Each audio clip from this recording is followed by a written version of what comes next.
We have breaking news just into the newsroom. The results are in for the Riviera Beach mayoral race, with incumbent Thomas Masters winning with 54% of the vote. Now, you may recall that this was a very hotly contested race, marred with controversy over misappropriation of campaign funds. Developing now, the woman who said no jury would ever convict her completed her 17th day of testimony. Jodi Arias is accused of killing her boyfriend, Travis Alexander. Pope Francis, the 76-year-old pontiff, is a pope of firsts. He's the first Jesuit, he's the first from South America, and he is also known for his well-publicized empathy for the poor. The stage was set here at the Romney Victory Center in West Palm Beach for former New York City Mayor Rudy Giuliani, who stopped by to fire up the Republican base. He's going to be heading back to New York this evening to help with disaster relief in his home state, but will remain on the trail for Governor Romney through the election. This can of compressed air, something that you'd use to clean your computer keyboard. Coming up, we're going to tell you what a 19-year-old Lake Worth woman used it for and how it changed 3 people's lives forever. Now, when sheriff's deputies began to search the vehicle, their efforts came up empty until they opened the trunk. Drive just west of Village Boulevard, where you can see it's still a very active investigation that's going on here. West Palm Beach Fire Department is on the scene to a residential house fire. Fire department officials are on scene. They are currently investigating what the root cause of the problem was. But again, 10 polo horses perished in this fire. I can tell you at least 10 polo horses. And also 4 horses were treated by local veterinarians. Imagine you're sitting at the bar enjoying company with your friends, and all of a sudden, in a split second, everything changes. Crime scene investigators from the sheriff's department are still on the scene. They've taped off the house that's in question, where 2 men, a 19 and 21-year-old, were stabbed around 2 a.m. I'm going to step out of the shot and show you exactly the house in question. Are exercising their Second Amendment rights, buying magazines such as this, which holds 20 rounds for a Sega shotgun. Drive through any neighborhood here in Port St. Lucie and you're bound to run into one of these. And signs like that are usually parked in front of houses like this, empty due to foreclosure. Fire Station 3 here in Palm Beach Gardens is home to a 9/11 memorial.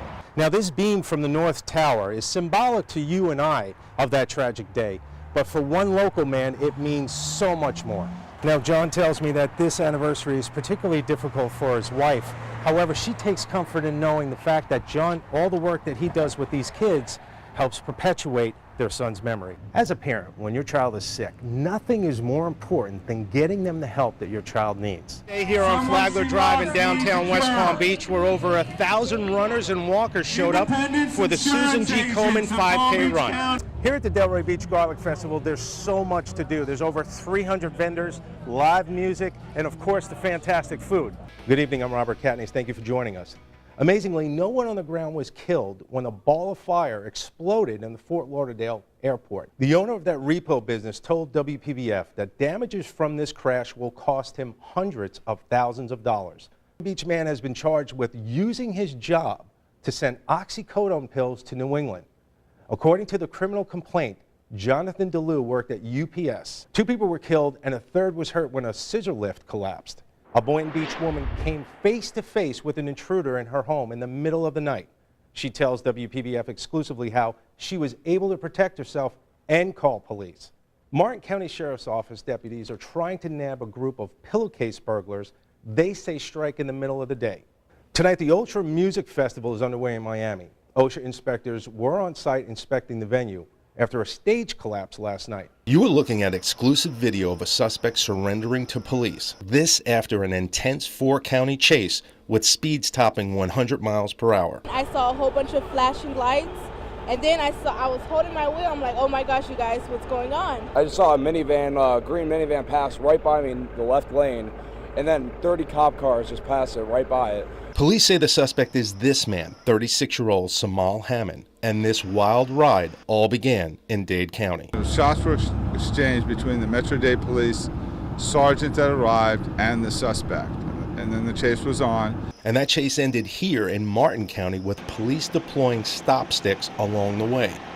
Cornered with no place to go, Hammond refuses to call it quits. Then turned into really a SWAT call out. SWAT teams were locked into the suspect's every move. Here's more exclusive video. Take a look at the red laser from a weapon pointed directly at Hammond's head. It did look like we had one of those classic situations we were afraid of where sometimes the suspect wants the police to kill them. After an hour of tense negotiation, police finally convince Hammond to surrender, who now faces a litany of charges. Yeah, anytime you get in a chase and come into Martin County, you risk of getting apprehended and being in our custody, and that's just what happened. Gary was really, Overcome with emotion, he was just an awesome brother, man. Ryan Morales talks about his brother he will never see again. Disbelief. I mean, it hurts. We're just walking around like zombies, like it's a nightmare, and I'm just waiting to wake up from all of this. Sergeant Gary Morales was gunned down while sitting in his patrol car during a morning traffic stop. According to police, shot 3 times by this man, Aries Tisdale. Nothing these deputies face day in and day out is routine. It can change into life and death in a second, and that's exactly what happened. When I sat down with Morales' brother, he spoke of who the person was behind the badge. He was a jokester. He was my brother. He was a good uncle, a good dad. You know, he was a good husband. I just want him to know that he had a good heart. Sergeant Morales touched so many lives in his community. His tragic death will never be forgotten, but his legacy will resonate for generations to come. When people said that my brother's, he's a hero, and his legacy will go on for years and years and years with his nieces and nephews, his daughters. We're going to win this election because of people like you. Former New York City Mayor Rudy Giuliani stumping at Romney headquarters in West Palm Beach, speaking to GOP constituents on a wide range of topics and not pulling any punches when referencing the president's record. The president should be ashamed of himself with the unemployment that we have in this country. He should be ashamed of himself with the growth that we have in this country. Giuliani was outspoken on hot topic issues including the Hurricane Sandy aftermath affecting his home state. Right now doing a terrible job of disaster relief in my city, but nobody's talking about it. People don't have water, people don't have food, people don't have electricity, and his FEMA is nowhere to be found. This is a worse response than Katrina.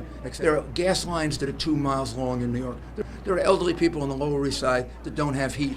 This is 4 or 5 days later. The Benghazi tragedy that took 4 American lives.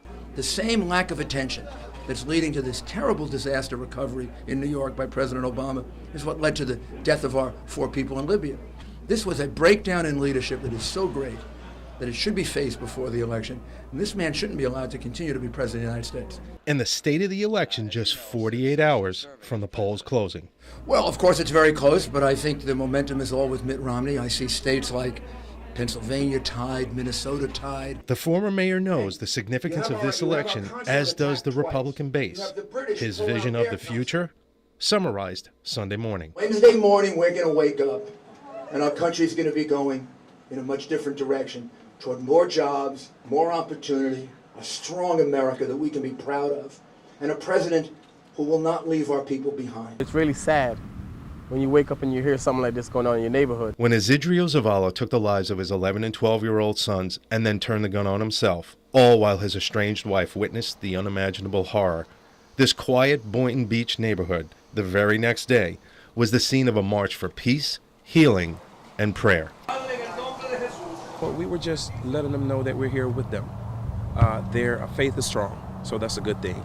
And we were just helping them in their faith. Activists from Boynton United marched through this neighborhood and descended on the Zavala home to provide comfort and a vigil of hope to friends and family, still trying to absorb the unthinkable. Today with a show of support to walk up the street, speak with the neighbors, and end here at the house. And we started with prayer and we ended with prayer here. The words and comfort of strangers resonate to provide some glimmer of hope to a distraught family and a community reeling from violence. This particular tragedy is not a Boynton Beach tragedy. It's not a Palm Beach County tragedy. It's not a Florida tragedy. It is a tragedy that's repeated nationwide, it seems, too often. We as Americans, we can make a difference. It starts with one person to reach to the 330 million people that are in the United States. My son was in the North Tower. A former New York City cop, John Napolitano, reflects on that devastating day, September 11th, 2001. His son tragically died in the towers at 9/11. John, every year, you know, this is a tough time for him, but he wants to use the experience to share with the kids. John shares his personal experience of tragedy, helping educate a generation too young to remember what will never be forgotten. On September 11, 2001, we joined hands and hearts with those that we lost, with people some of us didn't even know, and gave their family and friends a shoulder to lean on.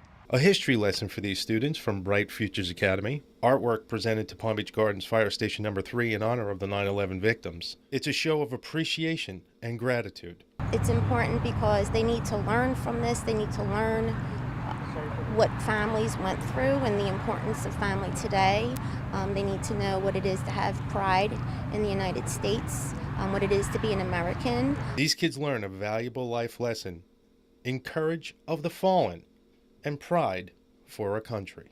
Those that wish to honor my son, he's not here that you could thank him, but when you see a fire truck go by, or a police station, or an ambulance, wave.